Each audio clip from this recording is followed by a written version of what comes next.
देखिए बड़ी खबर, अरविंद सावंत के बयान पर शाइना एनसी ने पलटवार करते हुए कहा, चुनाव आयोग और मुंबई पुलिस से मैं इसकी शिकायत करूंगी। मैं महिला हूं, माल नहीं हूं। यह कहना है शाइना एनसी का। महाराष्ट्र की जनता आपको बेहाल करेगी। महाविकास अघाड़ी का विनाश तय है। महिला के अपमान पर उद्धव और शरद चुप क्यों हैं?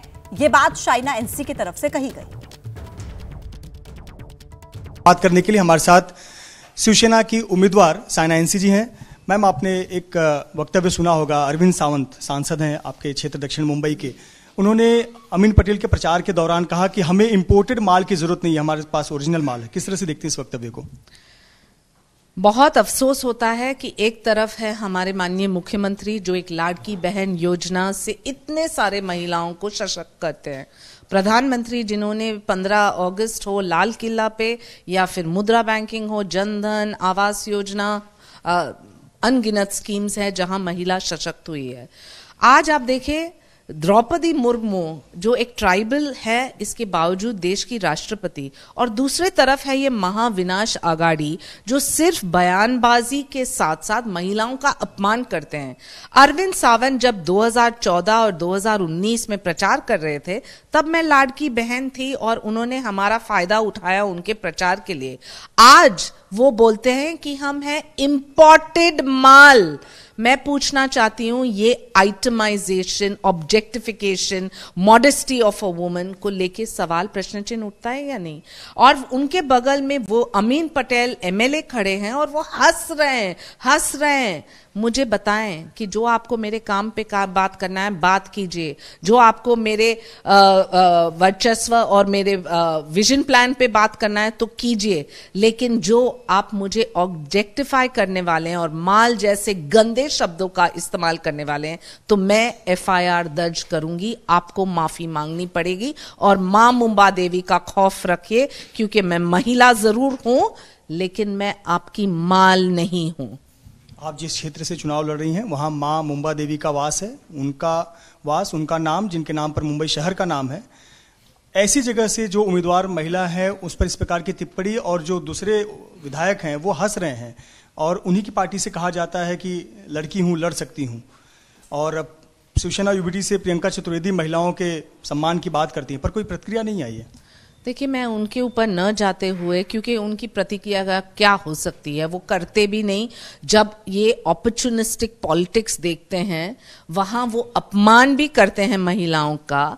तो मैं बोलना चाहती हूं कि मां मुंबा देवी का आशीर्वाद है तो हम सब महिलाओं के ऊपर और मुंबा देवी की महिलाओं के ऊपर, और वो मुंह तो जवाब देगी ऐसे विकृत मानसिकता को 20 तारीख को।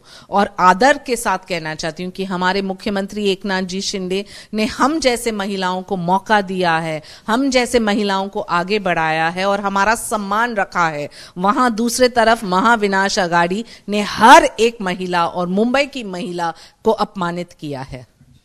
इसका आप कानूनी किस प्रकार से जवाब देने वाली हैं? हम अभी जा रहे हैं नागपाड़ा पुलिस स्टेशन और वहां एफआईआर दर्ज होगी, उनको माफी मांगनी पड़ेगी। चुनाव आयोग में भी आप इसकी शिकायत कराएंगे? बिल्कुल, चुनाव आयोग के लिए भी पत्र तैयार है और वहां भी उनके प्रति केस, क्योंकि ये फाउल लैंग्वेज ही नहीं है, ये ऑब्जेक्टिफिकेशन ऑफ अ वुमन है and modesty of a woman. तो सुना आपने, शाइना एनसी कह रही हैं कि मैं इस पूरे मुद्दे को लेकर कानूनी लड़ाई लड़ूंगी और उन्हें माफी मांगनी होगी। लेकिन आपको यह बता दें कि उद्धव गुट के नेता और सांसद अरविंद सावंत ने आखिर ऐसा कौन सा बयान दिया था जिस पर महाराष्ट्र की राजनीति में उबाल है? सुनिए। इंपोर्टेड नहीं चलता, यहाँ इंपोर्टेड माल नहीं चलता हमारे यहाँ ओरिजिनल माल चलता है, ओरिजिनल माल है हमारा। इंपोर्टेड नहीं चलता, यहाँ इंपोर्टेड माल नहीं चलता हमारे यहाँ ओरिजिनल माल चलता है, ओरिजिनल माल है हमारा। इंपोर्टेड नहीं चलता, यहाँ इंपोर्टेड माल नहीं चलता हमारे यहाँ ओरिजिनल माल चलता है, ओरिजिनल माल है हमारा। इंपोर्टेड नहीं चलता यहाँ। अब देखिए, शाइना एनसी पर विवादित टिप्पणी को लेकर राजनीति भी जोर पकड़ रही है। बीजेपी का बयान सामने आया है। महिला पर इस तरीके का बयान शर्मनाक है। महिला पर इस तरीके की टिप्पणी करना ये पीड़ादायक है, ऐसा कहना है बीजेपी का। तो इस पूरे मामले को लेकर अब राजनीति भी हो रही है। बीजेपी कह रही है कि इस तरीके का बयान एक महिला को लेकर देना ये बहुत ही शर्मनाक स्थिति है।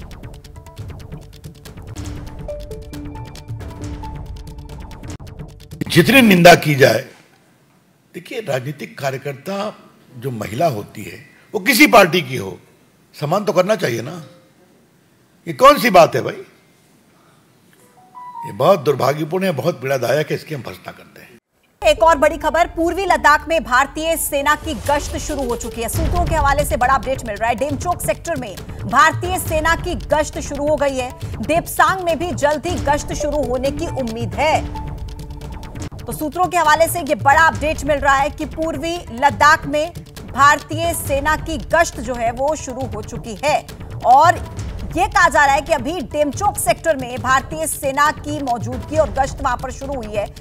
देपसांग में भी जल्द ही ऐसी स्थिति होने वाली है और उम्मीद है कि वहां पर भी जल्द ही सेना की तरफ से गश्त शुरू हो जाएगा। 9 सीटों पर होने वाले उपचुनाव से पहले यूपी की सियासत में पोस्टर वॉर। 27 के सत्ताधीश वाले पोस्टर के बाद समाजवादी पार्टी की तरफ से सड़क पर नया पोस्टर लगाया गया। लिखा कि जुड़ेंगे तो जीतेंगे।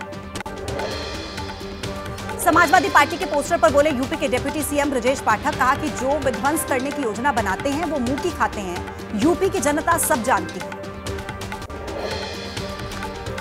वायनाड में बहन प्रियंका के लिए 3 नवंबर को राहुल गांधी भरेंगे हुंकार। 2 सभाओं को करेंगे संबोधित। 3 से 7 नवंबर तक वायनाड में ही कैंप करेंगी प्रियंका। भांजे रेहान के साथ राहुल गांधी ने मनाई दिवाली। घर में पेंटिंग करने वाले लोग और कुम्हारों के साथ वीडियो बनाया। सोशल मीडिया पर लिखा, एक दिवाली उनके साथ जिनकी मेहनत से रोशन है भारत। बारामती के चुनावी अखाड़े को जीतने के लिए अजित पवार ने पूरी ताकत झोंकी। मलाड गांव में चलाया गया जनसंपर्क अभियान। समर्थन के लिए ग्रामीणों से अपील की। कांग्रेस की महाराष्ट्र के डीजीपी रश्मि शुक्ला को पद से हटाने की मांग। प्रदेश अध्यक्ष नाना पटोले ने चुनाव आयोग को चिट्ठी लिखी।